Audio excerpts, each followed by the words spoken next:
Hi everybody, and welcome to Lost Genre Reddit Stories. In this video, we start with a post from the subreddit Beyond the Baby Bump with an update that involves a mother-in-law kidnapping a baby. And then we're gonna move on to some malicious compliance. And as usual, if you want to move around the video, you can always use the timestamps right below it. Now, let's get started with that first post. This post is from the subreddit Beyond the Baby Bump, and it's by user TW5676. Mother-in-law basically kidnapped my baby. So, a little backstory. My husband is an only child. His mom has always been very involved. We got along somewhat, but she always sort of crossed some lines. She has a key to our house for emergency purposes only, because she lives 4 blocks away. I had our daughter 4 weeks ago. She has been over at least 3 days every week since I've had her. She's always telling me what I'm doing wrong and how she'd do things differently. Baby is up every 2 hours at night, and she insists she'd sleep through the night if she could stay at grandma's. I told her I'm not comfortable sending a breastfed baby away overnight at 4 weeks. This last week, she kept pushing the issue no matter how many times I said no. Last night, we put the baby in her crib. We stopped room sharing because the baby was so loud I could get no sleep whatsoever, so my husband has been getting her when it's time for her to feed. My husband fell asleep early and I dozed off. I woke up 4 hours later and started to panic because she hadn't made any noise. I went into her room and she was gone. I froze and started screaming her name around the house as she would somehow pop out like it was all a joke. My husband woke up in a panic and just screamed, "What's going on?" over and over. I ran to my phone to call 911 and saw a picture message from my mother-in-law of my sleeping baby in her arms with the caption, "Sleep over at Gam Gam's." I was immediately enraged. I screamed so hard I almost vomited. I called her and saw red. I told her I was coming to get the baby and she would never see her again and to never contact our family again. My husband decided it was best if he went to get her. When he came back, he said his mother decided to let herself in and give us a break, that she was sure would hear the text and she thought we would be thanking her for a night's sleep. I do not give an F. I hate her. I cannot forgive her for this. My husband thinks I need to calm down, that we just need to get our key back.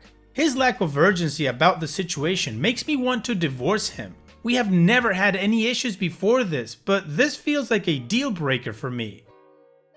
I already had PPA, and now it's through the roof. I don't feel safe in my own home with my family. I hate my mother-in-law, I hate my husband, and when I think about what happened, I sob uncontrollably. I can't sleep now that I know I can't protect my baby when I sleep. I can't believe I did not wake up. I feel like the biggest piece of crap mother. If any danger really came, I would have let my daughter down. Am I overreacting for wanting to divorce or for never wanting to see my mother-in-law again? My husband and mother-in-law think it's my hormones and I have overreacted. Am I overreacting? I just need to talk about it with non-involved parties. I have no friends or family for hundreds of miles. Oh, and she also fed her formula while she had her, but that's the least of my worries. It still infuriates me because breastfeeding has been really hard for us. Oh, OP, I would probably feel just as angry as you if something like this happened to me. I mean, she went into your house without your permission and took your baby. That's so wrong. I totally understand also you feeling unsafe with something like this, but this doesn't mean that you're a bad mother at all. I believe your husband's reaction should have been different in the fact that he shouldn't be siding with his mom as to why you are reacting this way, and his mother should be truly apologizing and not trying to excuse or put a different spin on what she did. Now, regarding your inclination to go for divorce, I would think that before you push that button, first have a conversation with your husband. The reason I say this is because there isn't much information regarding your husband's reaction aside from the fact that he's the one that decided to go pick up the baby and that he was trying to then cool things down. But I could be absolutely wrong on this point. So what do you guys think? What should OP do next? Let me know what you think in the comment section, and now let's move on to the community comments to see what kind of advice they gave OP. Golden W says, "You are not overreacting. This is very scary. This would be my hill to die on. She kidnapped your child. Literally kidnapped. I would be on the phone to the police to report my mother-in-law took my child from my home without permission, like a thief in the night, and that I would like to know if I can press charges, and, if not, what I can do. I would be asking for a restraining order against her. Take all the steps you need to take and protect yourself and your child. Your husband is protecting his mother, not his wife or his child. He is gaslighting you to protect his mommy. So he needs to come to Jesus, or I will tell him to get the F out of the house until he prioritizes his family. Phonom Nom Nom says, what in the actual F? No, you are not overreacting. That is insane and literally kidnapping. I am so sorry you feel like you can't sleep. That is terrifying. Your husband might be in an awkward spot. I'd give him a little time to come around, but if he doesn't see the light, and soon, then I wouldn't trust that he would cut mother-in-law out completely. Something is seriously wrong with your mother-in-law. I would honestly consider filing a police report. Prosecco says, holy crap. Since your mother-in-law wants a baby so badly, tell your husband to go sleep at his mommy's house until he decides he's ready to be a grown-up. OP's short-term update. I just wanted to give everyone a quick update. I didn't respond, but I've read every comment, and the support I got has meant so much to me. I bawled reading them because I finally felt like someone was on my side. I called my mom late last night and I got a hotel. I refused to tell my husband where I was going, but told him the baby and I would be safe. My mom is disgusted about what I've been through. She's getting on a plane today to come to help me. This entire experience has pushed me to the point that I need therapy. So today, my first order of business is getting a therapist set up as soon as possible. I decided to go alone for a while, and when I'm ready, I'll go with my husband to see if there's a chance to move past this. Right now, I still don't want to, but I also agree I'm not in the place to make life-changing decisions. Either way, I can never move back into that house. I don't know what my plan is past these next few days, but I'm just going to take it day by day for right now. As for my mother-in-law, I'm going to go to the police today to find out how to get a restraining order. She and my husband keep saying, but she was safe, she was never in danger. I disagree. My mother-in-law is clearly not mentally capable to care for a child. Who knows what else she would do because she feels she knows best. Thank you all so much. I can't tell you how much the support from some internet strangers has meant to me. Well, the community is absolutely synced up with OP and believe that she's not overreacting at all. I agree with that. And OP was also kind enough to give us a short update as to what's going on. So now let's move on to the final update to see how this whole thing got resolved. Soon after I wrote that post, my mom arrived to help me get through my anxiety and support me. By the time she was here, I was in a hotel and still had not slept. It was going way too long without sleeping, and I think the deprivation of sleep was making me crazier. She came and sat with me while I slept. It was the most helpful thing anyone could have done for me. My husband asked to talk, so I agreed to meet with him. He apologized and said he realized I was right. His mom had severely crossed a line and that it was hard for him to accept his mom did something so wrong. So in his head, he was telling himself it was not that bad and that if the baby wasn't hurt, then no harm was done. But he wasn't thinking about the hurt done to me and my feeling of security. He said he changed the locks on the home and would support whatever I wanted to do with his mom. He said he was willing to cut off contact for a while but asked me not to press charges. We left it at that for now. I told him I'd think about what he said and keep in touch. Shortly after this whole thing happened, I got a lot of texts from his family supporting me and letting me know they were so sorry about what happened and that no matter what, my baby and I are family and we have their support. That meant so much to me. People were finally backing me up and it gave me some peace of mind. A few days after seeing my husband, we met up again. He had a letter from his mom. I thought about just throwing it out, but I decided to read it. It was a very long-winded apology. It basically said that she is sick about what she did. She said if someone did that to her when my husband was young, she'd want them to die. She is terrified about losing me as a daughter-in-law and her grandchild, but she is going to keep her distance. She asked me to reach out if and when I'm ready. I still haven't reached out to her, and I don't know if I will. I feel like her letter may be genuine, but I don't think I will ever trust her again for obvious reasons. I feel like she sees it as an easier to ask forgiveness than permission sort of thing. I'm in a hard place trying to decide how to assert my authority as a mother without alienating my child from people who love them. I don't want my forgiveness to seem like weakness and, in the end, put my child in more situations like this. I've been getting help with all this in therapy, which I have started twice a week. Right now, the general guidance I get from my therapist is don't make any big moves yet. Divorce, moving long distances, cutting people out, etc. So I'm taking it day by day. I make sure my husband sees our child every day. We don't talk about the state of our marriage yet.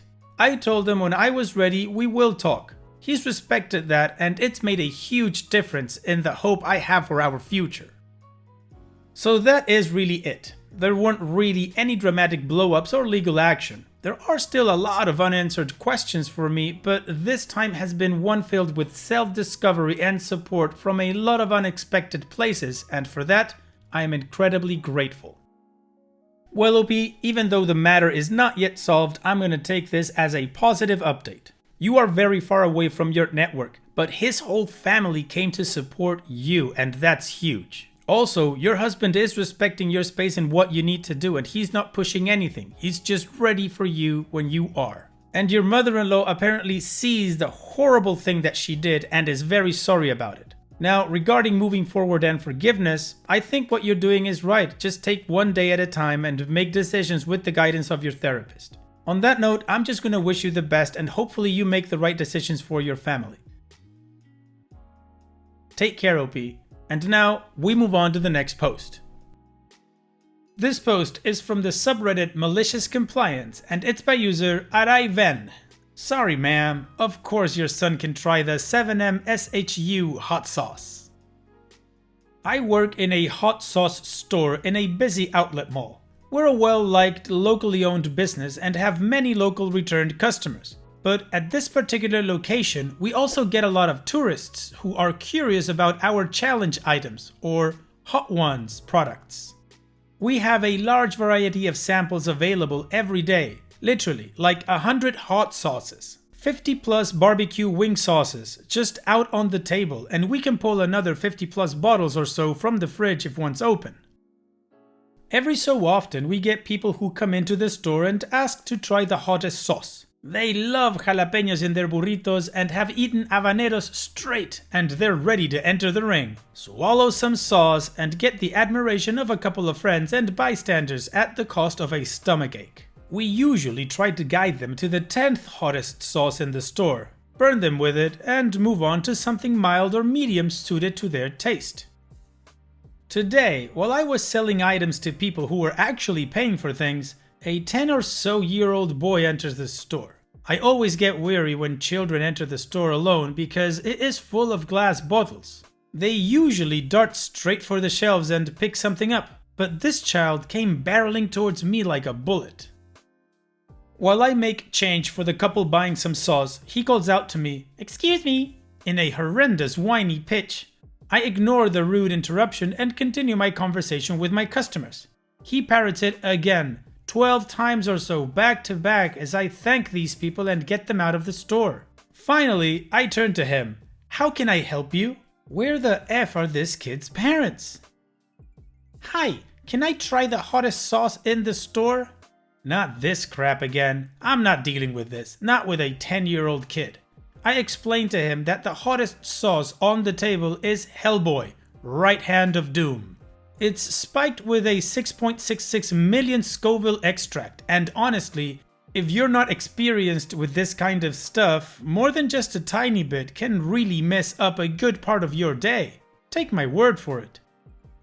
I explained to him that he has to be 19 years old to try it and sign a waiver, which is BS, but I'm off in 30 minutes, so F this kid. and instead guide him to a tasty fermented habanero that he carves his eyes out on before explaining to me that he could handle the right hand of doom because his dad eats spicy peppers with him all the time. Okay, I say. He leaves, thank God. 15 minutes later, I'm interrupted by another customer. This time, a gigantic woman in a blue blouse. She's set next to my sample table like a giant blueberry, blocking up 20% of my floor space. Excuse me, apple doesn't fall far. The customers I'm with are polite and excuse me to speak to her. You didn't let my son try the sauce.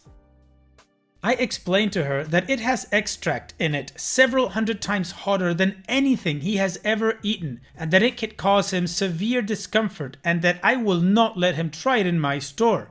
I explained that she is free to purchase the sauce and have him try it at home if she so wishes. She explains to me that she married a Mexican man and that I wouldn't believe the things we ate in New Mexico City where he grew up. When I asked what they had eaten there, she told me, "Things hotter than anything we have in this store." At this point, her daughter interrupts our conversation. I crap you not. Excuse me. What? I'm getting annoyed. I was annoyed from the second I saw the kid, and now he's back 20 minutes later with 3 of him. Why do you sell Valentina? It's not even a hot sauce. Jeez, aren't you from Mexico? It says effing salsa picante on the damn bottle. It's 5:50, I'm off at 6. I've had enough. How about this? You can try the sauce, and if it's as mild as you think, I'll let him try it. She agreed and grabbed her sample stick. I reached for the right hand of doom and unscrewed the cap. Its nuclear aroma sending memories of aches to my stomach. As she goes to dip the stick into the sauce, I warn her to only take a small amount. She grins at me and dips the stick all the way into the sauce. Trap card, bitch! She slaps it into her mouth. Immediately, she looks uneasy before she throws herself into pure agony. She is coughing, swinging her head back and forth, trying desperately to speak, but she cannot muster any words. She dropped the sample stick in all the chaos. After a solid few minutes of coughing and dry heaving, she manages a single word. Water. I explained to her that water won't help her now. My relief walks through the door just in time to witness the finish. She tells me that the only reason she is coughing is that it went down the wrong pipe. She then immediately vomits into our garbage can. She apologizes for spitting up, like she didn't just rocket launch half a liter of chum into my trash can and then leaves without saying anything else. I tossed out the trash with a smile on my face and clocked out. Well, I'm guessing she did not buy a bottle of the right hand of doom and definitely learned a lesson with sampling hot sauce. Thanks for sharing, OP. And it's that time that we've reached the end of the video. I hope you enjoyed today's stories. I certainly did reading them to you. So if you did, then go ahead and give the video a like, and don't forget to subscribe to the channel and become a member of our Discord community that just keeps growing, and it is fantastic. And like I said in the beginning of the video, all of the relevant links are in the video description below, so be sure to check them out.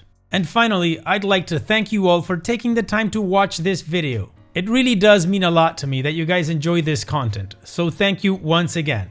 And having said all that, I will see you guys in the next video.